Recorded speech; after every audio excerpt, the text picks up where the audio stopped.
Bonjour and welcome to the Tarot of Claude. Today I'm going to be doing your tarot reading for mid-November for the sign of Leo. I hope you are doing well and that you've had a good first half of your month. Now remember, those are general readings, they do not apply to everybody. Please take what applies to your situation directly and discard the rest.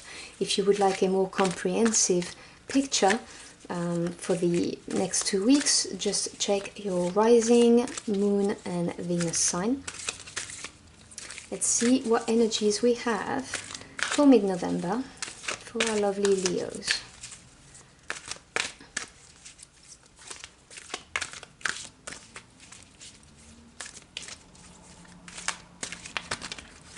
Okay.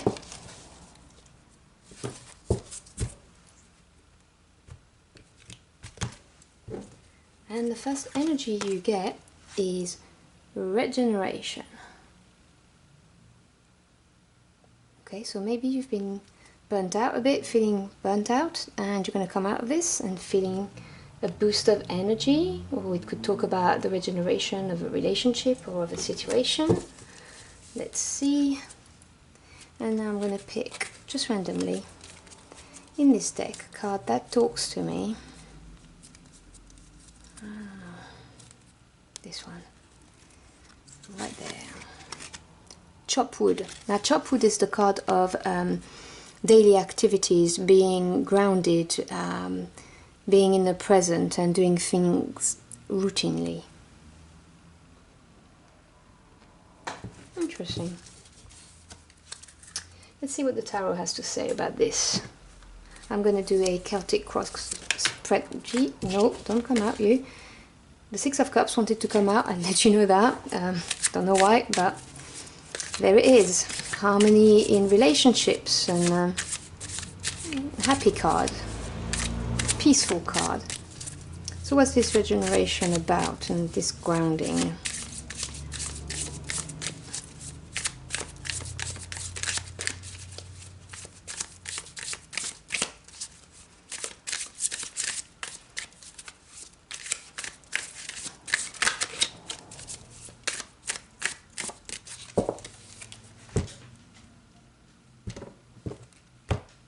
Okay,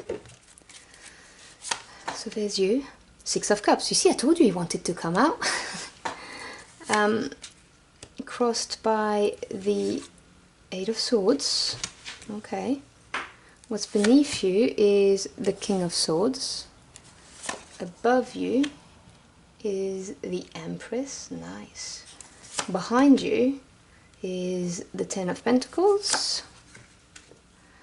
Ahead of you is the Three of Cups.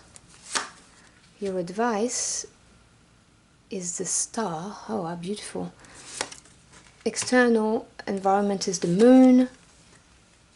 Hopes and fears is the Ten of Swords. And your outcome is the Nine of Cups. Wow, this is a really, really nice reading. Bottom of the deck, the Four. Don't know if you can see it, it's bright. The Four, which I'm going to put right over there. Okay, so at the center of your reading is the Six of Cups, and I told you it just flipped as I was shuffling the cards. It's no coincidence. I do not believe in coincidences whatsoever. 6 is the number of harmony after having overcome challenges. Cups to do with your feelings, emotions, that kind of thing. It's a very peaceful card. It could be a card of reminiscing as well. But generally speaking, it's just harmonious relationships, that kind of thing. But this is blocked by the Eight of Swords. Now, the Eight of Swords is literally a prison of the mind, which we've self-erected. So it means you're up in your head and you don't see a way out for some reason, but it is self-made, so you can get out. It's just a question of controlling the thoughts, basically, because swords are all to do with thoughts, communication as well, but in that case it's about the prison of the mind. Because in the recent past you have the Ten of Pentacles. Now this is my favorite card of the deck. It's a very happy card. It's the legacy card. It's to do, 10 is completion, Pentacles is home life, work life, it's being abundant, and so abundant that you can leave a legacy for your children. So having kids and inheritance, all of that kind of thing, it's really, really, really good. It's the kind of things that people aspire to, basically, and that's in your near future, in your near past. Sorry. So it's a happy card, and for some reason, right now, you're all up in your head. And I see that your goals and aspiration is the Empress. Now the Empress is to do with abundance, creativity, it's the birth of a new project, it's about abundance. It could be literally pregnancy, so you could be thinking about hoping to get pregnant maybe. So it could be this. Or you're thinking about creating abundance. It depends. As I said, it's a general reading, so choose what applies to you. Creating abundance for yourself, wanting to birth a new project, something like that. Because in your subconscious, you have the King of Swords. And the King is the master of the suit. Swords is to do with thoughts. So it's someone who is very intelligent, very sharp, can see right through people, the good and the bad. In terms of practical, we're talking about a lawyer, a judge, a doctor, that kind of person. Someone who's stable, someone who takes decision from a thought process, not listening to emotions.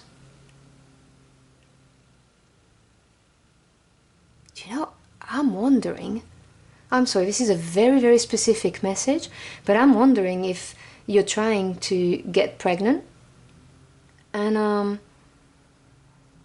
you kind of stressing yourself about it because maybe it's not happening as fast as you would like it to, and you're looking at this from a point of thoughts. You're just being very calculating, probably obsessing over your menstruating cycle. I'm sorry, I know it's very personal, but this is what I'm hearing, and you're looking at this from a thought point of view rather than just going with the flow and allowing it to happen in its own time, because this is what you want more than anything. And you do have in the near past, you're stable, you've got the physical world stability kind of thing, as I'm talking about finances, the home, it's there, and you are in an harmonious relationship, it's all looking good, but you're in a self-imposed prison in your head and looking at things from a very detached point of view, very scientific point of view is what I'm seeing. And the cards are telling you that you are regenerating, and also to ground yourself into daily routines and do the everyday things, so that you don't end up all in your head like that. Because in the near future, you've got the Three of Cups, and this is a really positive card. It's a celebration card. It's emotional growth is something good to celebrate. Lots of people around you supporting you, so you have happiness in the future too. And the advice is beautiful, because it's basically saying that God, the universe, the spirit guides, your team, whoever you believe in, they're there for you. It's telling you to have hope. The star is a healing energy of hope and guidance, and knowing that you're protected, not to worry that everything's going to be fine. Because I can see that in your environment at the moment you have the moon, and the moon is about uncertainty. And if you go back in the ages, people were afraid to go out at night because they didn't have all of the lights, street lights that we have, and there were shadows, and it was quite scary for people. So the moon always represents, there are layers to these cards obviously, but can represent most often than not things that are being veiled, uncertainty. And for someone who sees things from a very fact and thought-based process, it can be worrying to not have all the facts, to not know this level of certainty. And in your hopes and fears is you want this to end. This is the Ten of Swords. It's a difficult energy. It's, you want the swords to go away. And 10 is a number of completion. It's telling you that, the swords will go away. You're going to be able to breathe again and get out of your head, basically. Because as an outcome, you get the Nine of Cups. The Nine of Cups is the wish fulfillment card. Whatever it is you wish for, you'll get. That's what the universe is telling you. And under the deck, you have the Fool, which is the energy of a new beginning for you, which obviously echoes the regeneration card. So I know this is a very, very personal reading for someone here, and I apologize for everyone else, but as I said, they are general readings, and these are the message I'm getting. I think you're trying to get pregnant. I think this is what this is. Or maybe you got ill, and everything was fine, you know, in your physical world, and you have harmonious relationships, but you got all up in your head, and probably looking at this situation from a fact-based, you know, researching online, and you know, obsessing about this because you so want for this to happen. The Empress, the birth of whatever it is, you know, the birth of a project, the birth of a child. I'm seriously getting the vibe of a birth of a child, but it could be for work, you know, the birth of a project. And all the cards are telling you you're going to get something to celebrate in the near future, not to worry about it. And you've got major arcanas. Like the Star is a beautiful card. Major Arcana is a big energy on your life path, and it's saying to you, you are protected, you are healed, you are guided, do not fear. So this is beautiful, and the cards are also acknowledging that you do not see everything right now in your environment, and sometimes it is on purpose that we don't get to see everything initially. But your 10 swords would be the end of that. It will be the end of you being in your head and feeling like you know, you're completely defeated, because the outcome is the Nine of Cups. It's a beautiful outcome. It's the wish fulfillment card. I can't add anything to that. It's just perfect. So, you know, renewal, new beginning is coming for you. Whatever it is that is regenerating is happening now. Ground yourself in everyday task. When you feel you're getting into your head with the Eight of Swords, and that you're looking at everything through a sharp eye and facts and results and things like that, go chop wood, go do some chores, wash the dishes, make your bed, I don't know, be present. This is what the cards are saying, because you are going to be happy. All the cards are gearing to that. Remember that we have free will, and every thought we have can affect an outcome. So try and stay positive, think positive, and your energy will match the energy of happiness, and the universe will respond to you. So that's what I've got for you, Leos. I hope you've enjoyed your journey through the cards with me. I also do daily readings. I'm going to leave you a card left or right somewhere. If you want to check them out, feel free to do so. And thank you so much for choosing to spend some time with me. I really appreciate it. If any of it resonated with you or helped you, please do let me know in the comment box below. I'd love to hear from you. And I hope to see you again very soon. Until next time, au revoir.